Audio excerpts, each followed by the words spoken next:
Hello, and welcome to this evening's Empower Hour. And now we believe it's important to do the land acknowledgement. We acknowledge with respect as non-native people that the land on which we stand, live, and learn is the traditional territory of the Ute, Cheyenne, and Arapaho peoples.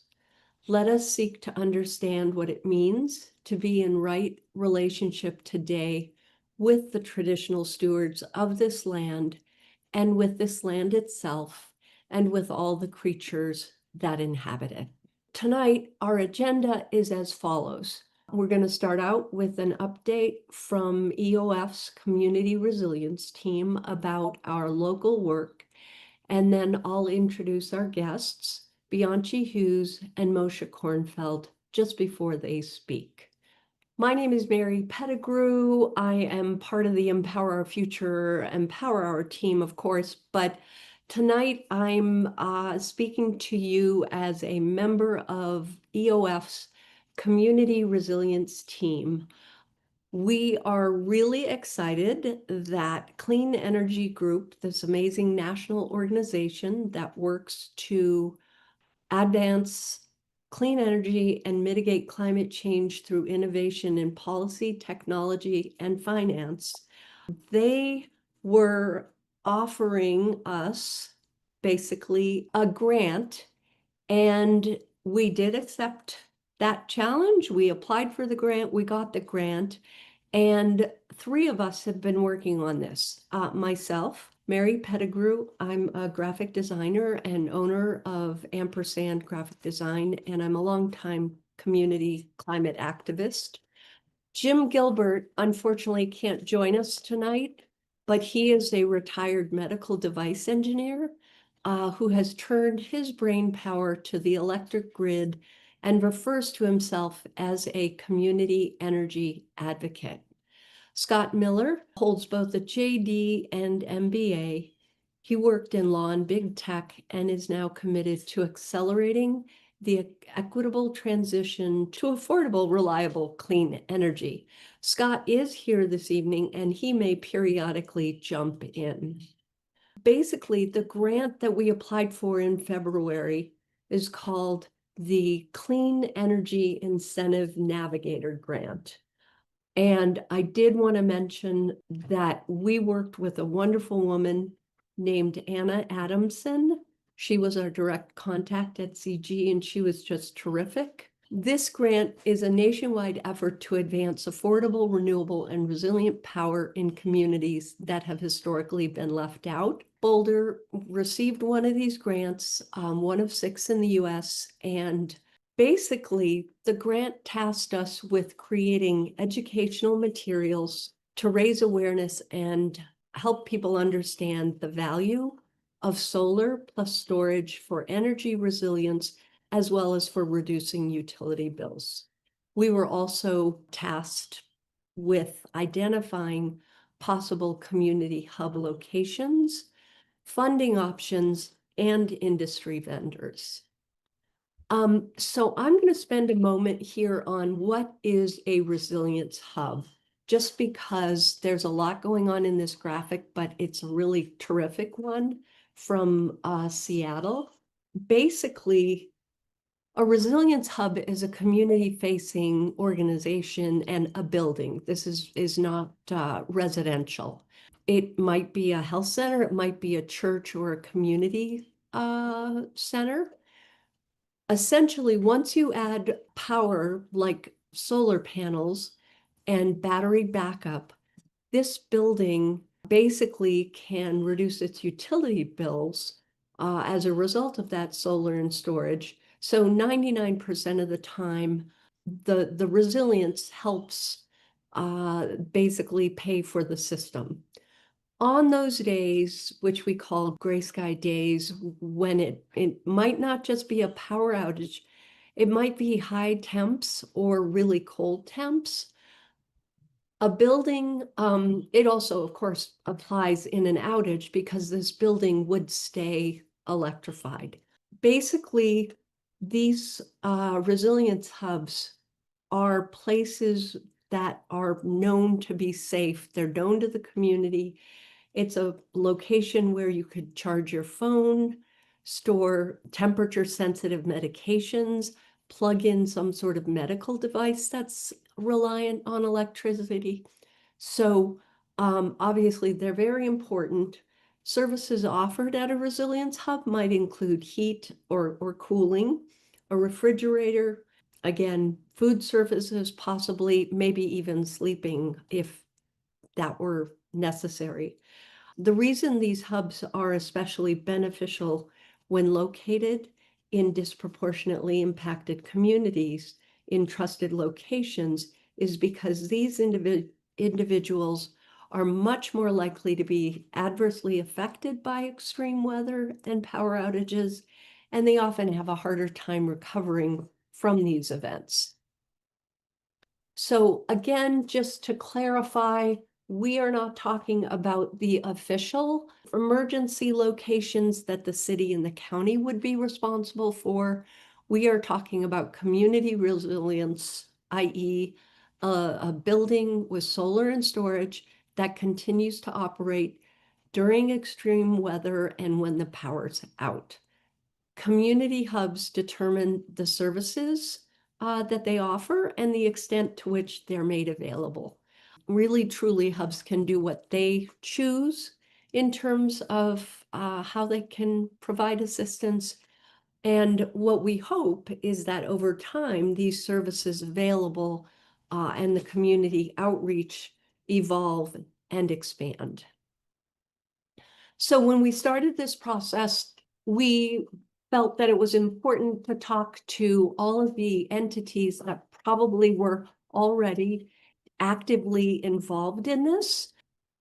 So you can see that list there. I won't read that. We talked with a bunch of organizations, tried to understand where there are already efforts being made.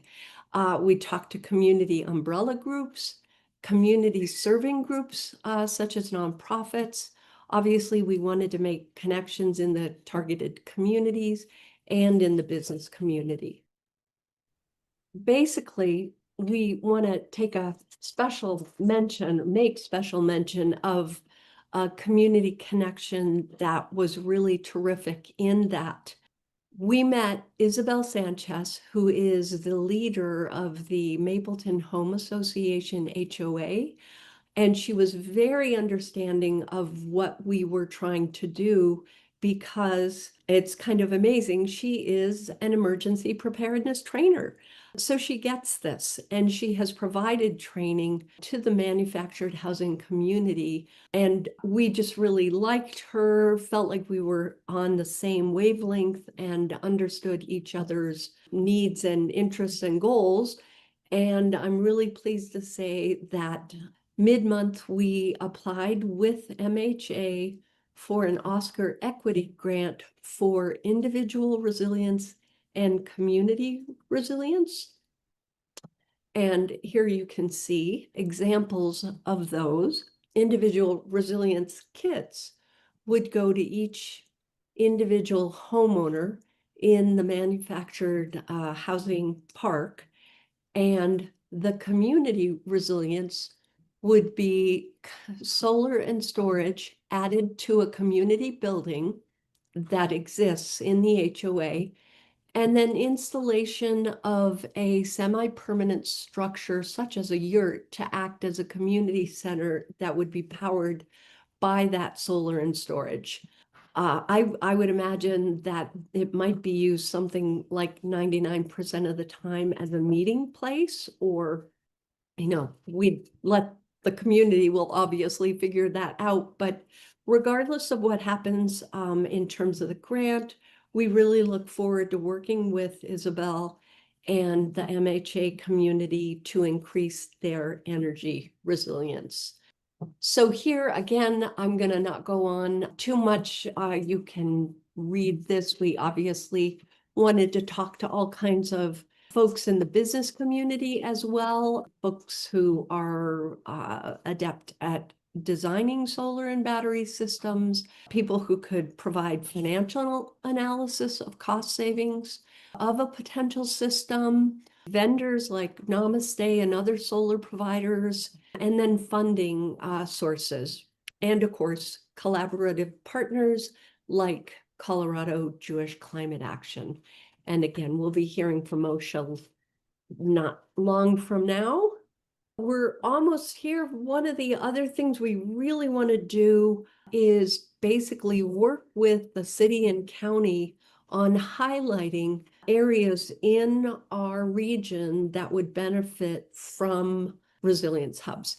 So this map that we envision would have existing and planned city and county emergency resilience centers, but then also it would indicate lower income and those disproportionately impacted communities so that we could essentially better see where resilience is lacking.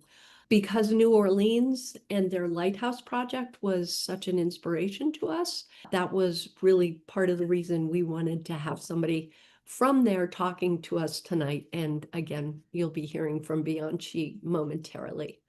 Basically, the Clean Energy Group grant was a great seed that sparked our interest and enthusiasm about resilience hubs. We want to take the next steps. We really essentially, of course, at this incredibly challenging time in terms of funding in our country and our states and cities and everywhere else, we're hoping we can locate some additional funding to continue our work.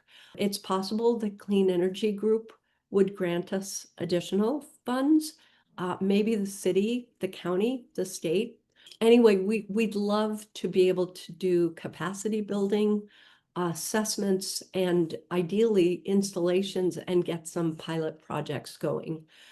We'd like to create that map and continue building relationships in terms of potential resilience hub locations, system designers, installers, funders, etc., all while collaborating with government and local organizations to align and scale resilience hub efforts.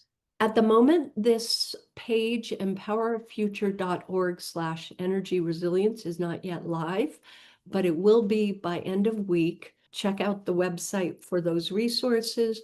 Also, we will have some community resilience team office hours beginning next week. The Calendly link is this rather long one. And I just want to encourage you, if you know of a great potential resilience hub location, would you want to learn more about any part of this project? Do you know of a great vendor you want to recommend? Please feel free to contact us via the empowerfuture.org website or sign up using that Calendly link. We'd love to hear from you. Thank you so much. Scott Miller, you were remarkably silent during the presentation. How about anything you wanted to add in terms of the community resilience team and our work? Yeah, thanks, Mary. Well, I thought you covered it pretty well, so I didn't have to interject. But one thing I'd like folks to see is the complexity of trying to figure out which venues are the most capable of being these electronic energy resilience centers, and then going through the steps of they are interested all the way to getting a shovel-ready project that has already gone through the stages. And I'll just go through the stages real quick so people get an appreciation of the ecosystem of partners that we've been talking to, learning from, and pulling in so that we have a program when we approach the venues. To start, the venues could be houses of worship like churches or synagogues, manufactured home parks like the Mapleton Home Association Mary mentioned, senior and affordable housing, community centers, anywhere folks naturally aggregate as part of a community, whether because they're members there and they're paying, or because they're members and they don't pay, or they just live around the community and it's a trusted place. So that's step one, is talking to tens and 20s of these potential resilience hubs. once they're interested, you have to go through a process of saying, hey, like, what are you interested in doing? What kind of resilience hub do you want to be? Do you want to be a resilience hub just for your community and try that out first, and then expand to the extra geographical community that lives around you? So you have to go through that. You also have to say, hey, do you want to keep your whole building on if the power is out? Because you probably don't need your whole building, right? You probably want a common center, a community center, one big room. You probably want a bunch of plugs. You probably want to have refrigerators and availability for people to plug in their phone chargers and their medical equipment. So you have to go through the process, and it takes time because a lot of times people haven't thought about it. The second part of what is helpful to know as you're talking to potential Resilience Hub venues is that you have all these different business partners you also have to talk to and understand. First, once a community center, for example, says, "Yeah, I'm ready to be a resilience hub," you have to talk to a company who knows how to design the right amount of solar and battery storage for them, depending on the services they want. And now, the guest you've been waiting for. Bianchi Hughes serves as Director of Disaster Response for the City of New Orleans. Before stepping into this role, she worked with the city in emergency management, gaining valuable experience in coordinating response efforts. She's a lifelong oh boy, I may have to ask you to pronounce that, Bianchi, New Orleanian? Yep. Orleanian? She is deeply committed to protecting and strengthening her community in the face of disasters. Thank you so much, Bianchi, for joining us tonight. I'll hand it over to you. Thank you, Mary. Hello, everybody. My name is Bianchi Hughes, and today I'm going to start off with sharing why I'm so passionate about disaster response. So, my story starts about 20 years ago. As y'all all know, I'm a New Orleanian. And so, 2 days before Hurricane Katrina hits New Orleans, my dad goes into the hospital. He has a massive heart attack.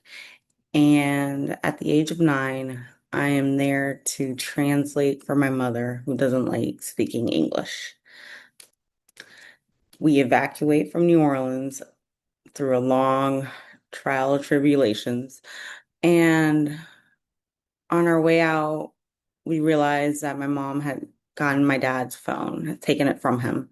And so once we arrived at our destination, we thought we could call back to the hospital, and that wasn't really possible. Um, we waited 5 days without knowing where he was or what was going on, if he was still in New Orleans or somewhere else. And after those 5 days, we did get to hear back from my dad, and he was airlifted to Houston. Um, and so through my story, I have learned a lot of if there was a community lighthouse or a resilience hub in New Orleans or in the surrounding areas across the state, maybe we could have had a different story or outcome. And that's why today I'm here to talk about Together Louisiana and specifically an introduction to the Community Lighthouse Initiative. So Together Louisiana is a statewide network comprised of many sister organizations across the state. Um, and it's comprised of more than 250 religious congregations and civic organizations united in our commitment to building a stronger, safer communities across the state. Today, like I said, we're introducing the Community Lighthouse Initiative, which has one simple but very ambitious vision.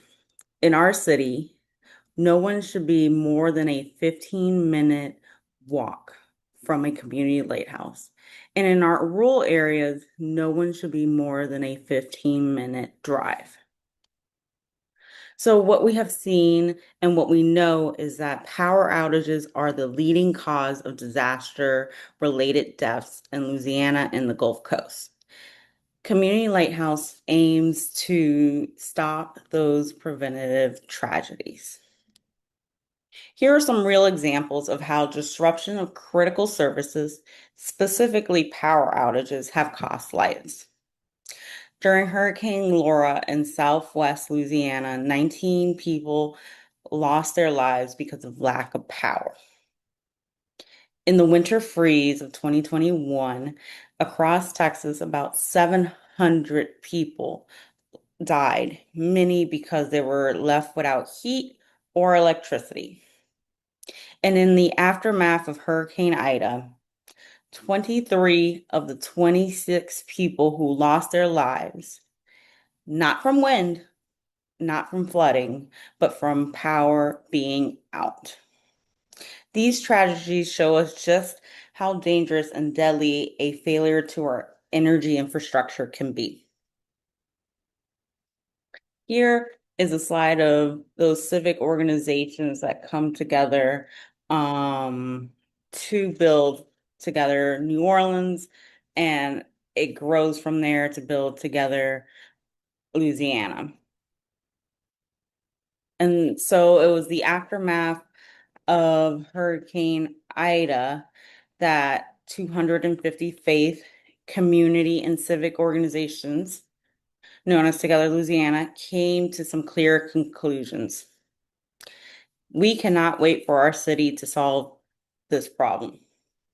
2, we cannot wait for the utilities. 3, we cannot wait on FEMA. And that's why they chose to act. After Hurricane stopped acting like somebody else was going to solve this. The grid was down for weeks again. People died from the heat again. It was the poor and vulnerable who suffered most again. So we decided to stop waiting for someone else and to create the plan ourselves. Network of community resilience hub with solar power with backup capacity. We engaged experts.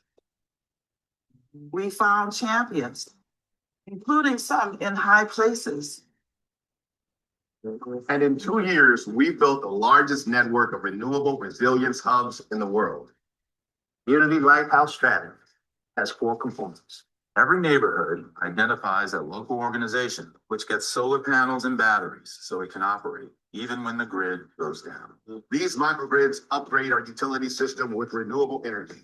My church cut its emissions by 90%. Each lighthouse builds a team which engages the community, and creates a response plan. We create jobs. We're training our local residents to fill them. I did about 8 years in prison. Local 130 gave me an opportunity to change my life, and I haven't looked back. Gulf Futures Challenge proposal will take Community Lighthouse to scale, building 75 new resilience hubs and bringing a lighthouse to 95% of disadvantaged communities. From the top down, you can change a policy, but from the bottom up, we've got a chance to change the world.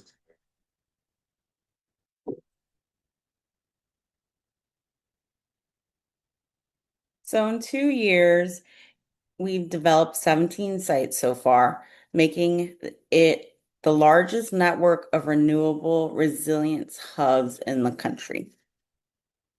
And here are some of our sites.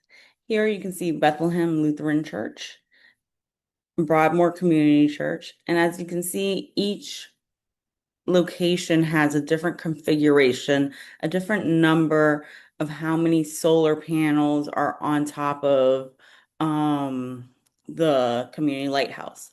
Some even have their solar panels on the ground, such as Cornerstone.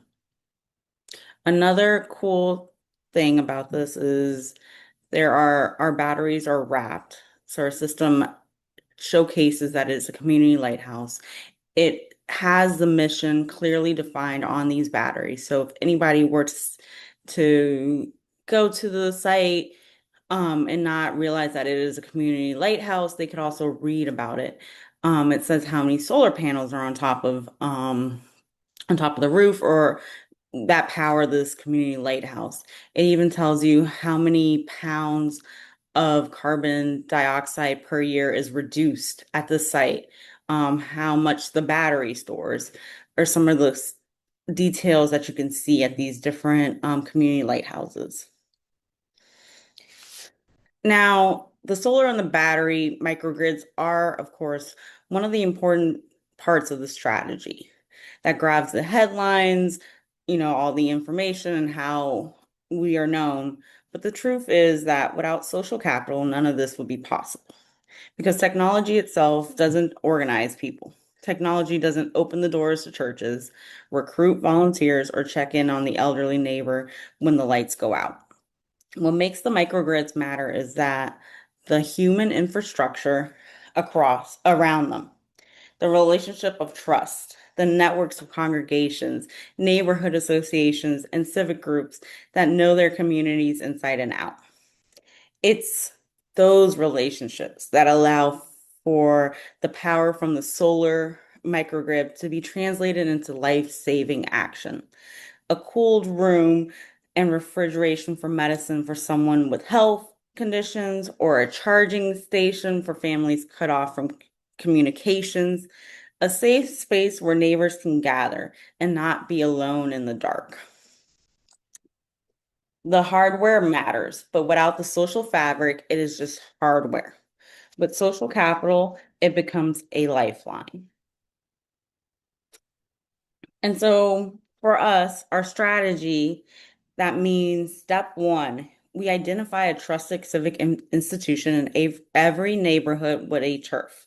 A turf meaning a geography for which they feel responsible for. Each lighthouse gets to choose their turf.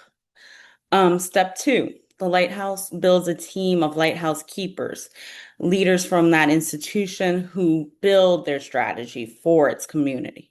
So that means each team looks different. There are some basic components, but they get to add and take away what feels right for their community.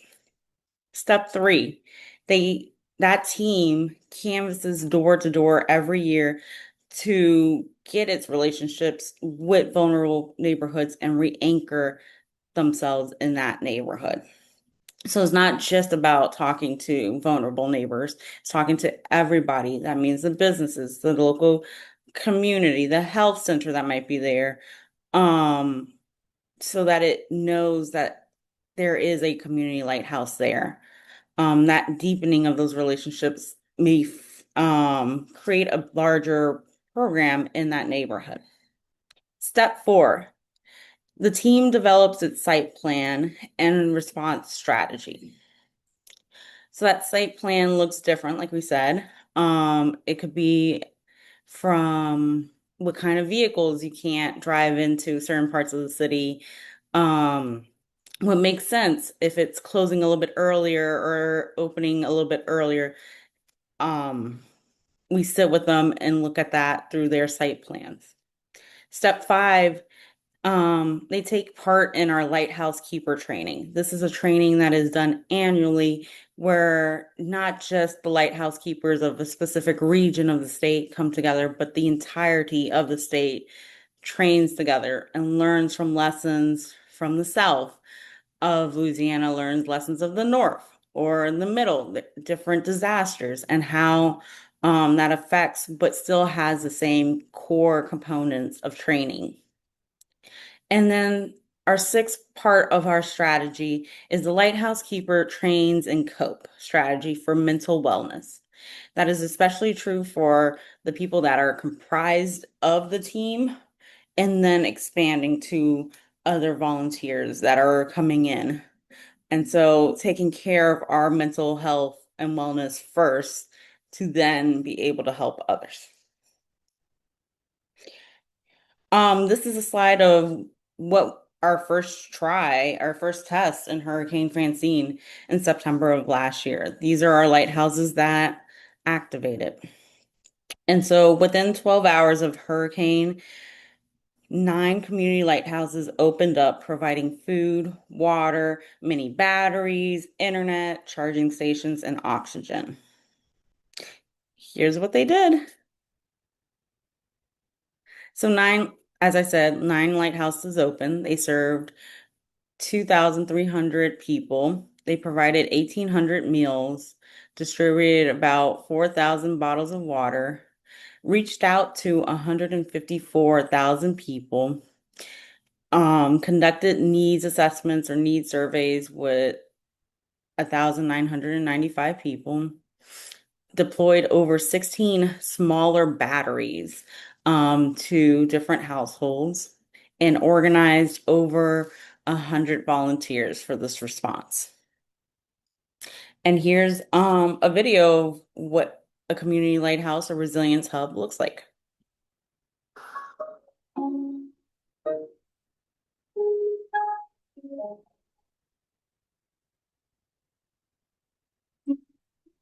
The sun, it knows the sun, I stay, it's alright, alright. It knows the sun, it knows the sun, I stay, it's alright,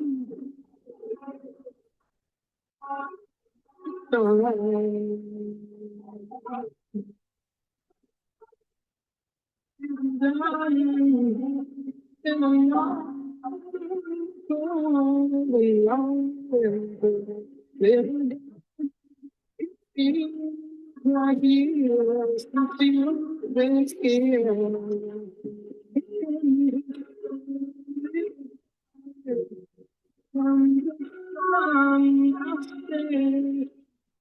Now, keep in mind, this neighborhood is without power, and the site is operating entirely off the grid. So here is a visual example of their plans. Here you can see that there are standing roles and flexible roles. It is intentionally very simple board that is put up in each one of these institutions where people can see it. It is used for visibility and for people to know that this is one of the other missions that they have at their church or their union. And to recognize that not every role has been committed to, or seeing where does somebody want to walk in and try to fill those roles.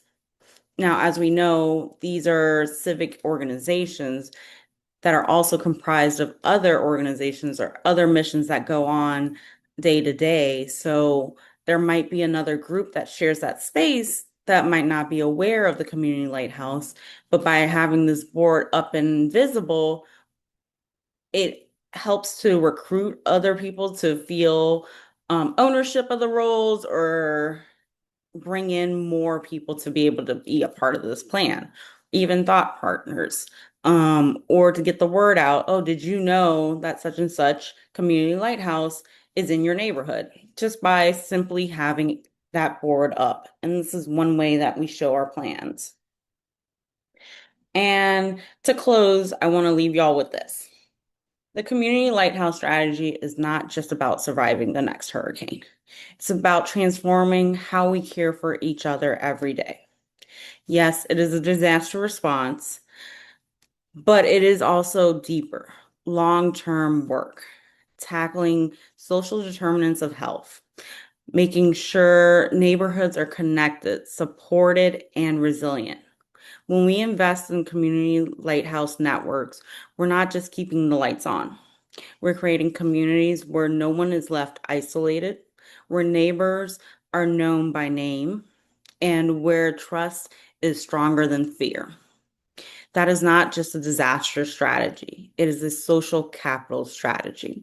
And ultimately, it's a vision for what a safer, more connected Louisiana can look like. So thank y'all for your time.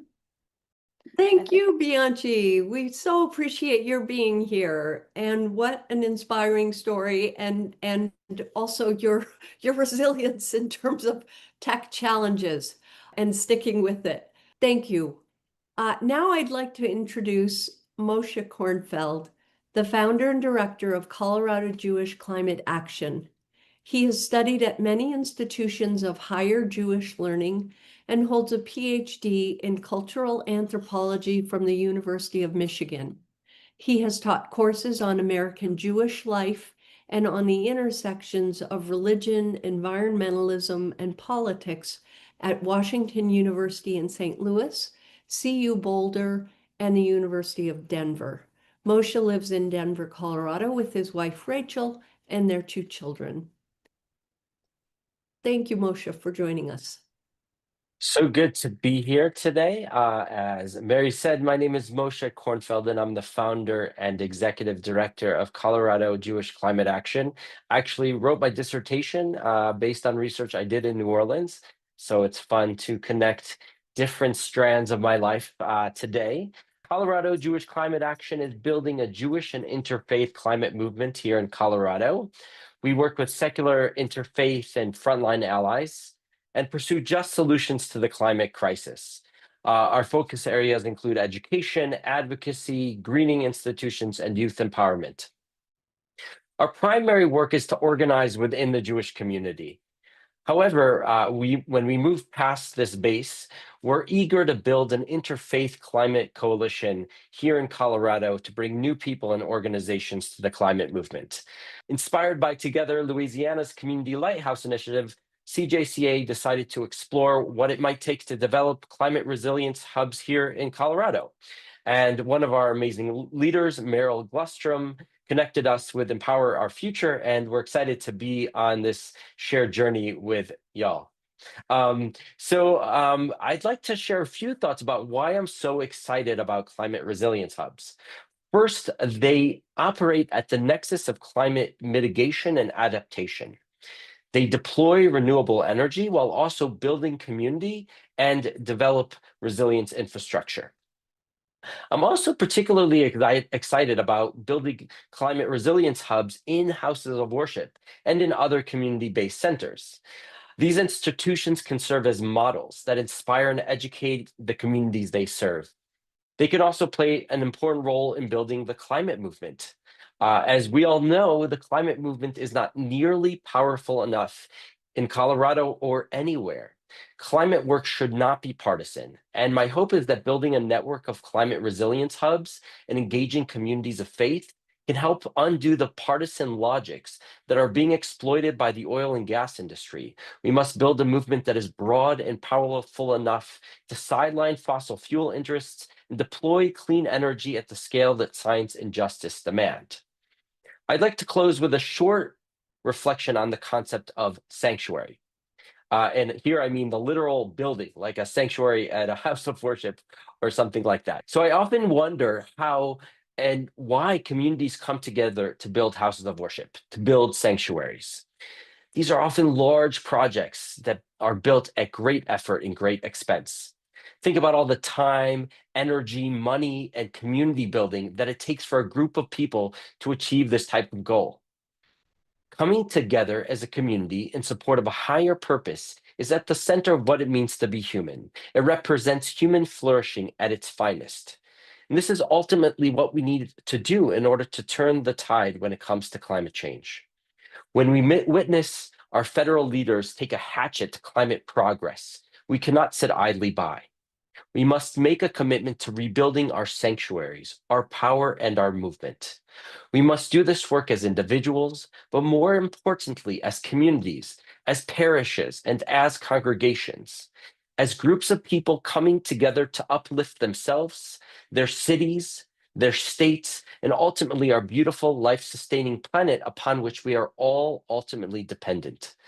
This is my ultimate dream for what climate resilience hubs can achieve here in Colorado.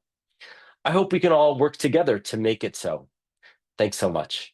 Great. Thank you so much, Moshe. Appreciate your comments, and we really are glad you could be here tonight and look forward to collaborating with you. Chris Hoffman is going to tell us if there are any questions in the Q&A. Chris, go ahead. So the first question we have, and I'm not, I think this is probably directed at Bianchi, is the question is, how large is the community building? And I think maybe you could just talk about the one we saw in the video and then others on your network. So each location varies. So for example, there is a federally qualified health center, and that resilience hub, community lighthouse functions as still a medical center, and it has a floor dedicated to food services and a place for people to cool off.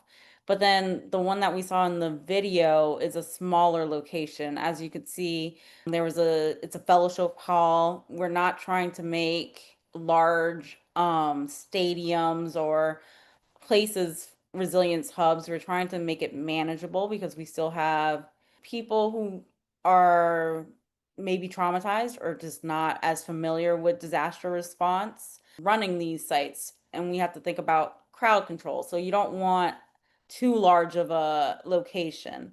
So most places typically hold about 50 to 100 people, and it's in a fellowship hall, or the lobby of a union is another one.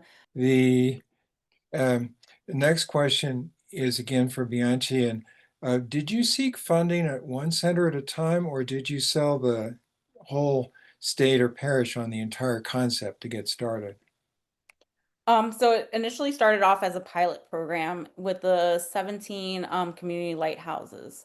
And a lot of the initiative was easier to kind of sell because there is this understanding of disasters. So when a disaster does hit New Orleans, we become an island.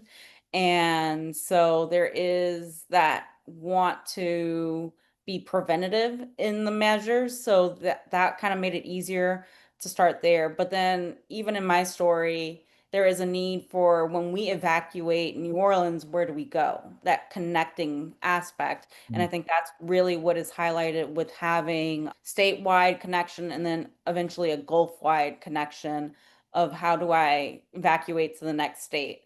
So they started off with that. They pitched that. They got federal money, and from seeing our infrastructure person in Congress allot that money, the local city government in New Orleans had also set aside money for the resilience hubs.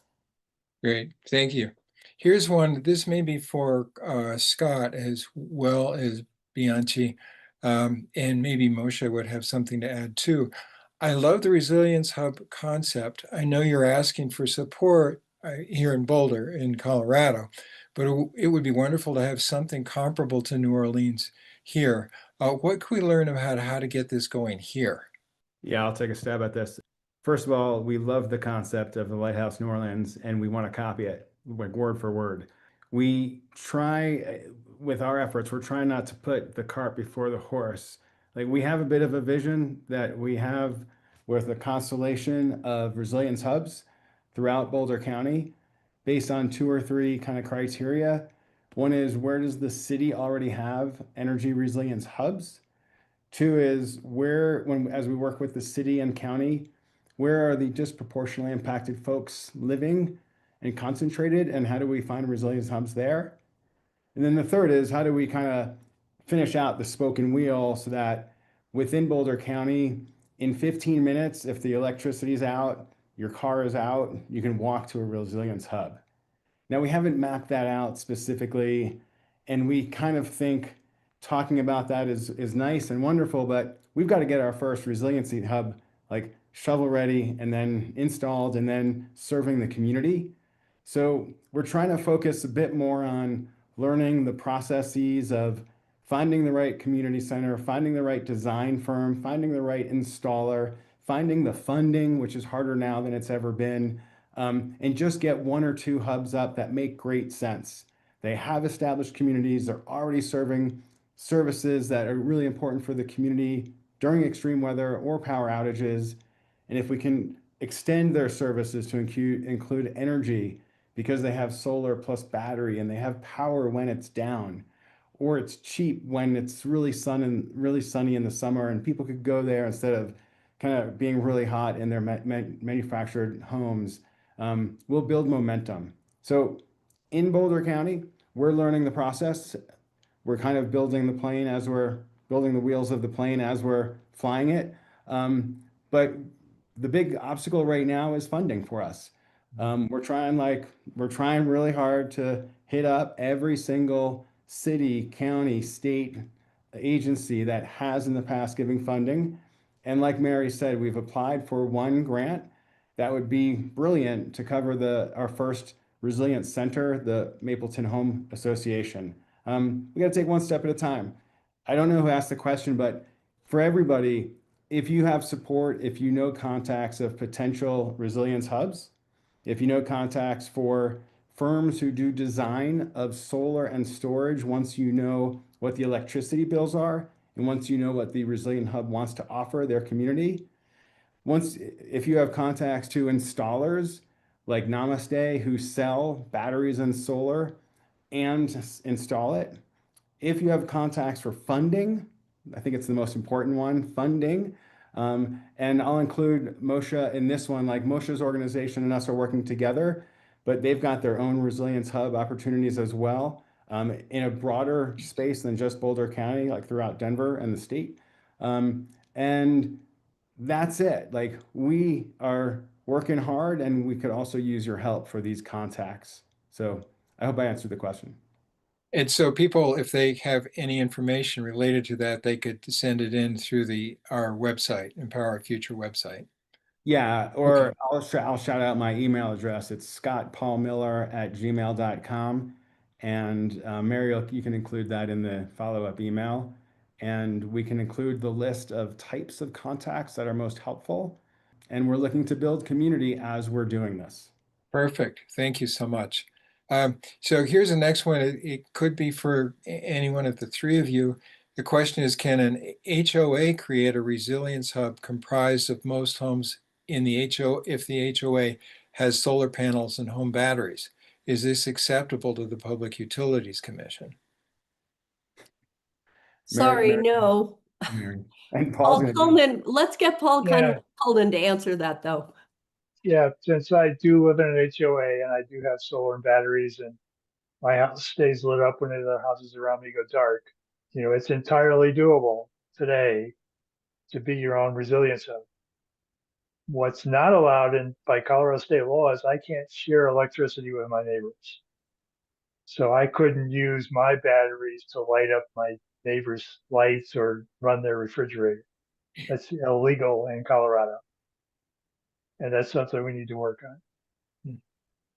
I'll just add, Paul, like while it is illegal and you can't do it, and I'm not suggesting anyone does it, it's a wonderful idea. And if you think of multiple buildings with solar and storage, um, in the future, sometimes sharing that electricity, sharing the sun's electrons that have been stored in the batteries, it's a good idea, but it is definitely something very forward looking. We're focusing on one building at a time. And I will add to that. Down here, we're looking at different options, universities to try to do that. We actually have a convent in New Orleans that where the sisters, so it's a little bit different than an HOA. The Sisters of the Holy Family, and they live on the second and third floors, but the first floor is their fellowship or their resilience hub, their community lighthouse. And then we're also looking at it's great to have solar, but then how do we mobilize those batteries? So I think tying that in, just planting that seed of, okay, you have this, how do we harvest that energy and mobilize it? Because down here, we know we're going to be affected in the summer, but up north, we know it's mostly winter. So how do we harvest that from all these buildings, if they have surplus, because they all do have a surplus of that battery, and move it across the state, but also the Gulf eventually. And Bianchi, I just have to represent Jim Gilbert, who's not here, because the answer that he would say, like really proudly, is vehicle to load services. So when you have an EV that has a bi-directional capacity, and there's not tons out there right now, but the Ford F-150, the Nissan Leaf, the Ram Charger, there's several, and those vehicles could be in the South using solar to charge up, or just the grid at night, whatever it is, they could charge up where there's not an emergency. They could drive the 1 hour or 2 hours up north and they could plug in to a building and they could charge up the batteries. It's a wonderful technology. Most utilities are still experimenting with how to take it on. If anyone from Excel is on the call or listening to this video, please stop dragging your feet here. We know it's doable. You just have to give us the standards so that every single electrician out there could hook up the bidirectional charger, the small battery, and have mobile storage, just like Bianchi said. Thank you. Footnote Jim Gilbert on everything I just said. I've learned a ton from him. Okay. Here's another question, maybe for any one of you. Have you partnered with the Red Cross regarding setting up a lighthouse, or is the idea to be an effort not involving traditional aid organizations?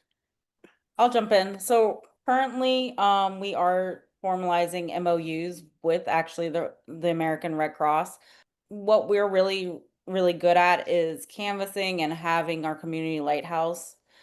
But what I've seen working emergency management for the city of New Orleans is when an organization does too much outside of their lane, they're not really great at what they do. So part of being the community lighthouse or resilience hub is allowing for other people to also come in and people to benefit from that as well. So we are doing it's what it's called, it's a multi-agency or multi-feeding plan where it's not just directly the Red Cross coming in to feed, and we're looking at different scenarios. I will caution with, we are resilience hubs, so that means we have designated these locations for cooling and or heating during those extreme weather events, and only certain locations have decided to be shelters. So not to confuse that, and that is very important, especially talking to your local government or emergency management to clarify those expectations. We're here to provide relief throughout the day, because sheltering takes on a different look. And so yes, so we're partnering not only with Red Cross, but also other groups, disaster relief groups that could help provide other supplies. That's a really important clarification. Thank you for that. I will just mention that locally, there was not any intentional lack of contact with the Red Cross. We just hadn't done so. And thank you so much for that suggestion. We'll follow up and find out what, that kind of a collaboration might be like. One other question, and that's this one. Can you add more detail on the functions of a hub during blue sky days, since gray sky days are hopefully few and far between? So unfortunately, down here in New Orleans, they are not far in between. But during normal times, blue skies, they're functioning as their union. They're continuing to, do work out of it, or their faith-based organization. So they're holding meetings. The neat thing that I don't think I touched really a lot about was, as the solar power, the solar arrays and the solar panels are still collecting energy. And so they are getting benefits of sending that surplus either back to the grid or collecting that energy in the batteries. So everybody has savings that they have acquired from having these solar panels on top of their institutions. And the lights flicker all the time. So I have a pastor that has told us he was in the middle of a funeral service and the light flickered off, and everybody was like, "Pastor, what's going on? What's the holdup?" Not even 30 seconds later, he can continue to do his service because it took a 30-second time frame for his location to boot up. Hmm. And then he was like, "And we're good." That's great. That's great. My question was for Bianchi. From the time you started and someone came up with the kind of helpful idea, like, hey, we should really start thinking about adding solar and storage, or we should really be more resilient during the times of the hurricanes. Like, how long did it take you guys in New Orleans to go from kind of thought to gathering a bunch of people, to meeting a bunch of people, to getting funding, to deploying your very first live resilience hub? Okay. So there's two iterations. There's one Hurricane Katrina hitting, and it's being like, okay, we rebuilt, but how do we avoid that happening again?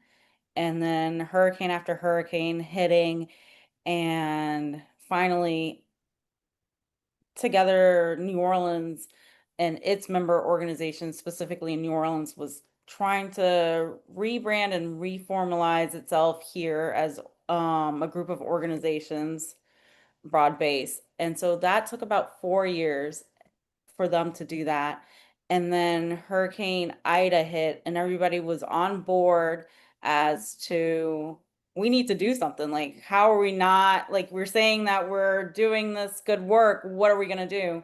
And so, after the aftermath of Hurricane Ida, is where really Community Lighthouse, where all those leaders got on a call, and they were like, what if we had solar instead of generators? How do we put that on one of our locations? And so that took about 6 months after them actually, and helped to really formalize together New Orleans. And then from there, they did a big July meeting 2022. And so, or 23. And so from there, they put on they had different members of city council, the federal government, kind of all there, and asking, like, do you commit to being a part of this? And they actually committed on the spot, you can tell. And there's a video on YouTube. Money, like, we knew Troy Carter was gonna commit some money, and then I think, like, the mayor was like, oh, we're gonna commit this much from this fund, and it was kind of like a bidding war unbeknownst to everybody. And from there, it took a while afterwards because money had to come in, but also deciding, like, what is the best first spot. So the first one, so the federal government, like, dollars invested in the community lighthouse, and then there was, like, the Department of Energy selected community lighthouse as one of their projects, their 14 national projects, to receive technical support under its energy storage for social equity initiative as well. So it took a while. It's not a quick thing. There's service agreements that need to happen, design, optimization. Some people think it's great. Oh, we can put the solar panels on this side. And it's like, well, you don't get the best benefits on that side. Can we do it the other way? And then each building is historic. So how do we walk around that? And then permits. So it can eat up time, but once you get the first one rolling, we have a list and a pipeline of people wanting to be a community lighthouse. Great. Thanks for sharing that. Mm. It's very helpful and inspiring. This is Julie. I'd like to ask a question. Sorry about my light situation being so weird.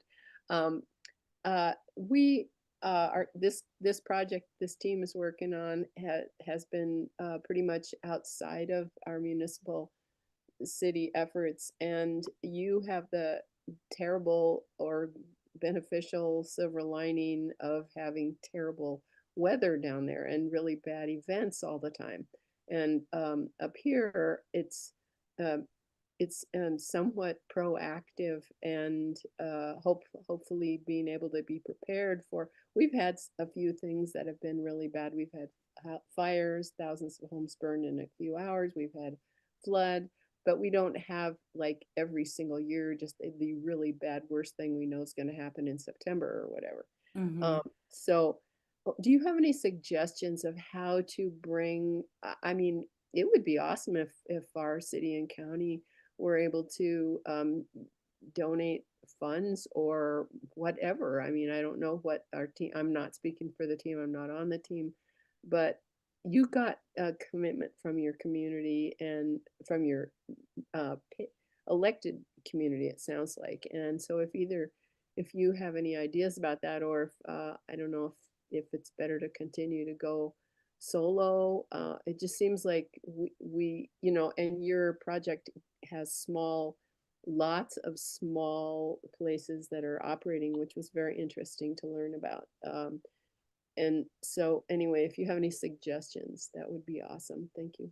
Yeah, I was talking to actually another part of the team, and something I mentioned was prevention. I mean, you said it was prevention, and how no one foresaw Hurricane Helene hitting the Carolinas. And I think that was a very strong message that's still fresh in a lot of people's minds, and using that as an example to be like, we don't want to be like these other locations that do have these disasters. And then the Carolinas do not get, it was a storm, a rainstorm before the hurricane even hit. And so it was really a fluke. But they're happening more and more. Maui could be another example, and using those places, like, nobody thought there was going to be a hurricane and a fire that takes out Lahaina.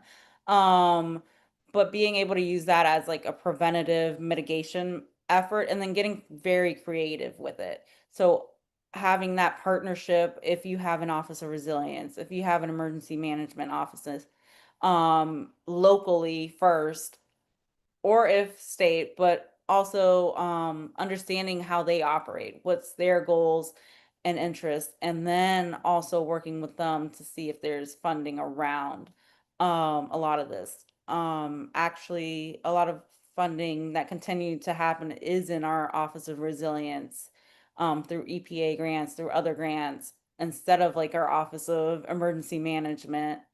But that doesn't mean that somebody doesn't have the money and then the other office can come in with supplies or training. Um, so using the different, like, everybody is of use. Also, other disaster relief organizations might be funders for y'all as well. And then I really like, it's not just fires or natural, it's also the blizzards. I mean, there's a lot that goes on. And it's for us, like, for example, a not out of the box idea was involving the film industry when they went on strike. So their people weren't being used, and so they needed jobs. So it's like, how do you help provide not many, but some jobs to them, but also open up the conversation to see, like, we found out they have their own disaster response teams that cover the Gulf states. They're actually part of one of the ones in the pipeline that want solar on top of their building. But also, they also explain to us how funding gets sent, because it's in their interest to also get back to work, to have their people to get back to work. So their funders, their big Disneys and Pixars and all them, are also funding them to try to help restore their workers back to normalcy, so their job of filming can go back to normal. So it's really getting creative and not discarding each partner out of the equation. Thanks a lot. So the Lighthouse Project is not just New Orleans. It's all the state, and it's becoming regional. It's It how do you have the capacity to do this? Great question. So it is across the state, and it's continuing to grow. Even we just put in a proposal for the Gulf states, so Texas, Florida, Alabama, Mississippi. So it's continuing to grow. But in Louisiana right now, we have organizations that are, so we have Together New Orleans, Together Baton Rouge, and North Interfaith Louisiana. And these are organizing organizations that fall under Together Louisiana. And so there's already somebody organizing around issues, and there is a common sentiment here across the state of disasters, a disruption of services and your life. And everybody is unified in this common problem, so everybody can connect, no matter if it's the top of the state or the bottom. And so they work around problems. So there's a main organizer, and I work with them to understand who are the people. I do a lot of the preparedness, creating the teams, consulting with the teams, making sure they get the right trainings, understanding if they're in, because people volunteer to be in these roles. And sometimes, for example, I had a person that wanted to be my head light housekeeper. So that person's over the entire team, but they live an hour away during normal time. And I was like, during a disaster, that hour drive becomes 2. And you have to be at the community lighthouse 2 hours before it even opens to prep and like just walking people through reality. And they're like, yes, but I can do it. And I'm like, okay, but how do we get a co-lead if you are running late or stuck in traffic or whatever? There's no gas. So short answer is I'm not taking ownership of everything. It's also empowering people during these blue sky days to take ownership of decisions and giving them the tools to be able to run that community lighthouse. Like I should not, if a person decides they're going to shut down the whole system, they should not be calling me to say, "Hey, we're shutting, can I shut down the system?" They should be able to do it and then be able to be like, "Hey, we did this because of this." That autonomy at each level, but also checking in with each person. There's a lot of time blocking and organization of my calendar to make sure, and it's rotational. Like in the summers, it's mostly New Orleans. Right after that, in the fall, it is more Baton Rouge, and definitely in the winter, it is Shreveport. But it's also working around our schedule. Like our training is not going to be, the bulk of the training is not in the summer while we're in the midst of everybody worrying about our biggest disaster being a hurricane. So there's a lot of planning, short answer. I want to just stop here and thank Bianchi, Moshe, and Scott for joining us tonight. I also want to thank the other members of the Empower Our Future communication team that are integral to making these Empower Hours happen. Paul Cullen, Chris Hoffman, Steve Whitaker, and Julie Zonizer are all important members of that team. And again, the Community Resilience Team webpage will be up by the end of the week at empowerourfuture.org/energy-resilience. And at that link, you'll be able to find the Calendly link to schedule a time to meet with one of the Community Resilience Team members. Thank you, Chris. Thank you so much. This has been great. Great. Thanks, everyone. Appreciate Thank our. you. Take care. Over.